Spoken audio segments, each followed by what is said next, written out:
মধ্যপ্রাচ্যের আকাশসীমায় এখন আর কেবল যুদ্ধবিমানের গর্জন শোনা যায় না, বরং সেখানে ঘনীভূত হয়েছে এক নীরব প্রযুক্তিগত স্নায়ুযুদ্ধ।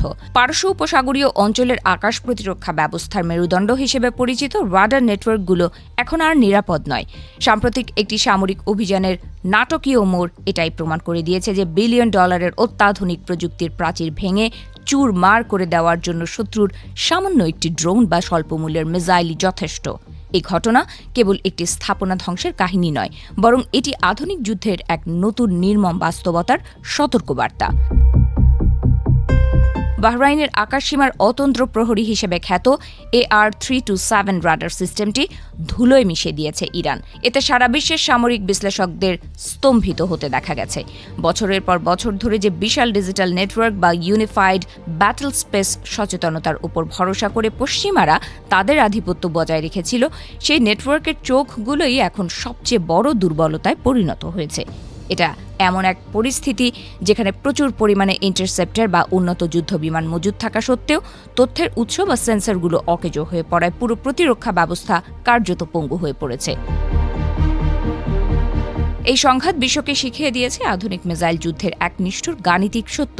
একদিকে কোটি কোটি ডলারের রাডার, আর অন্যদিকে নামমাত্র খরচে তৈরি সস্তা ড্রোন। এই বিশাল ব্যয়ের বৈষম্যই আজ মার্কিন প্রতিরক্ষা পরিকল্পনাকারীদের রাতের ঘুম কেড়ে নিয়েছে। একটি দামি রাডার ধ্বংস হলে তা প্রতিস্থাপন করতে কয়েক বছর সময় লেগে যায়, অথচ শত্রুপক্ষ সেই একই রাডার ধ্বংস করতে ব্যয় করছে তার তুলনায় নগণ্য পরিমাণ অর্থ। এই দীর্ঘমেয়াদী উৎপাদন ও সংহতির অভাবে দীর্ঘস্থায়ী প্রতিরক্ষামূলক যুদ্ধে বড় ধরনের বিপর্যয়ের ঝুঁকি তৈরি করছে। শত্রুপক্ষ এখন খুব সহজেই বুঝে ফেলেছে যে যুদ্ধের মোড় ঘোরাতে বিশাল কোনো বাহিনী জড়ো করার প্রয়োজন নেই, প্রয়োজন কেবল নির্দিষ্ট কিছু স্থায়ী স্থাপনাকে টার্গেট করা। বাণিজ্যিক স্যাটেলাইট ইমেজের সহজলভ্যতা এবং নিরবচ্ছিন্ন গোয়েন্দা নজরদারি এখন প্রতিটি সামরিক স্থাপনার অবস্থানকে জনসাধারণের বা শত্রুর নখদর্পণে নিয়ে এসেছে। দুর্ভেদ্য মনে করা যেসব কেন্দ্রগুলো একসময় নিরাপত্তার প্রতীক ছিল, সেগুলো এখন শত্রুর নিশানায় থাকা সবচেয়ে সহজ শিকারে পরিণত হয়েছে। এই বাস্তবতার পরিপ্রেক্ষিতে এখন বাধ্য হয়ে প্রতিরক্ষা কৌশলে আমূল পরিবর্তনের পথে হাঁটছে পশ্চিমা দেশগুলো। বিশাল এবং অনন্য কিন্তু সহজে চিহ্নিত করা যায় এমন শক্তিশালী রাডার স্টেশনের ওপর নির্ভরতা কমিয়ে এখন জোর দেওয়া হচ্ছে ডিস্ট্রিবিউটেড সেন্সর আর্কিটেকচারের দিকে। ভবিষ্যতে এমন সব নেটওয়ার্ক তৈরির পরিকল্পনা চলছে যেখানে একটি নোড বা সেন্সর ধ্বংস হলেও পুরো সিস্টেম অচল হবে না, বরং অন্য নোডগুলো থেকে তথ্য আদান প্রদান অব্যাহত থাকবে।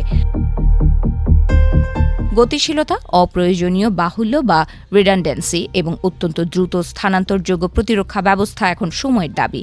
নীতি নির্ধারকেরা বুঝতে পারছেন যে ভবিষ্যতের যুদ্ধ কেবল আকাশ দখলের লড়াই নয়, এটি সেন্সরকে অন্ধ করে দেওয়ার এবং প্রতিপক্ষের কিল চেইন বিচ্ছিন্ন করার লড়াই। যে রাডারগুলো এতদিন ছিল যুদ্ধের চোখ, সেগুলোই এখন যুদ্ধের সবচেয়ে স্পর্শকাতর এবং অরক্ষিত অঙ্গে রূপান্তরিত হয়েছে।